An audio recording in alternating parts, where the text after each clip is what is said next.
شہزادی اور جادوئی جنگل۔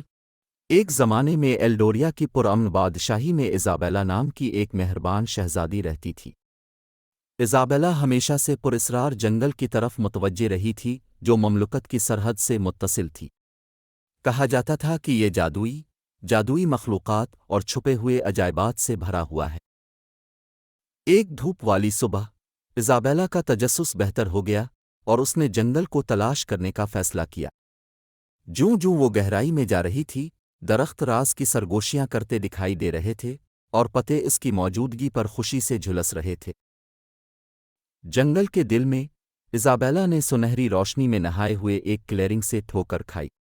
وہاں اس کی ملاقات اورین نامی ایک عقلمند بوڑھے اللو سے ہوئی جو کائی سے ڈھکے ہوئے درخت پر شاندار انداز میں بیٹھا تھا۔ سلام شہزادی ایزابیلا، اورین نے کہا، اس کی آنکھیں قدیم علم سے چمک رہی تھیں۔ میں اس جنگل کا دورہ کرنے کے لیے آپ کی طرح صاف دل کے ساتھ انتظار کر رہا ہوں۔ ایزابیلا حیران تھی کہ الفالو اس کا نام جانتا تھا۔ تم مجھے کیسے جانتے ہو المند اورین؟ جنگل راز رکھتا ہے شہزادی، یہ اندر جانے والوں کے دلوں کو جانتا ہے، اورین نے جواب دیا۔ میں نے اس جنگل کو صدیوں سے دیکھا ہے اور مجھے تم میں ایک رشتہ دار جذبہ محسوس ہوتا ہے۔ اس لمحے سے ایزابیلا اور اورین کے درمیان ایک گہرا رشتہ کھل گیا۔ انہوں نے لاتعداد گھنٹے اکٹھے گزارے، کہانیاں بانٹیں اور ایک دوسرے سے سیکھیں۔ ایزابیلا کا دل نئی دوستی کے لیے شکر گزار سے پھول گیا۔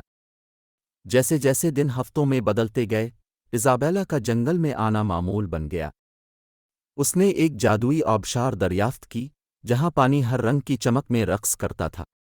وہ چنچل پریوں اور شرارتی پکسیوں سے ملی، جادو کے دائرے کے تمام سرپرست۔ شہزادی کی مہم جوئی کا کلام پوری مملکت میں پھیل گیا اور جلد ہی جنگل ان تمام لوگوں کے لیے حیرت اور الہام کا ذریعہ بن گیا جنہوں نے کہانیاں سنی تھیں۔ ایک خوفناک شام ایلڈوریا پر ایک سیاہ بادل لٹک گیا۔ ایک خوفناک طوفان نے جنگل کو تباہ کرنے کی دھمکی دی۔ ایزابیلا کا دل اس مقدس مقام کو کھونے کے بارے میں سوچ کر دکھ اٹھا جو اس کا دوسرا گھر بن گیا تھا۔ اپنے نئے دوستوں کی حفاظت کے لیے پرعزم ایزابیلا نے اورین سے مشورہ طلب کیا۔ انہوں نے مل کر جنگل کے قدیم جادو کو طوفان کے قہر سے بچانے کے لیے ایک منصوبہ بنایا۔ اورین کی رہنمائی میں ایزابیلا نے پریوں، پکسیوں اور دیگر جادوئی مخلوقات کو جمع کیا۔ اپنی مشترکہ طاقت اور شہزادی کے غیر متزلزل عزم کے ساتھ انہوں نے چمکتی ہوئی روشنی کی ایک ٹیپسٹری بنائی جس نے جنگل کو گھیرے میں لے طوفان کے غصے کو روک دیا۔ جیسے جیسے طوفان کی آخری کرنیں ختم ہوئیں، جنگل لمبا اور اچھوتا کھڑا تھا جو دوستی اور اتحاد کی طاقت کا ثبوت تھا۔ ایلڈوریا کے لوگوں نے ایزابیلا کی بہادری اور جادوئی جنگل کے جادو کا جشن منایا۔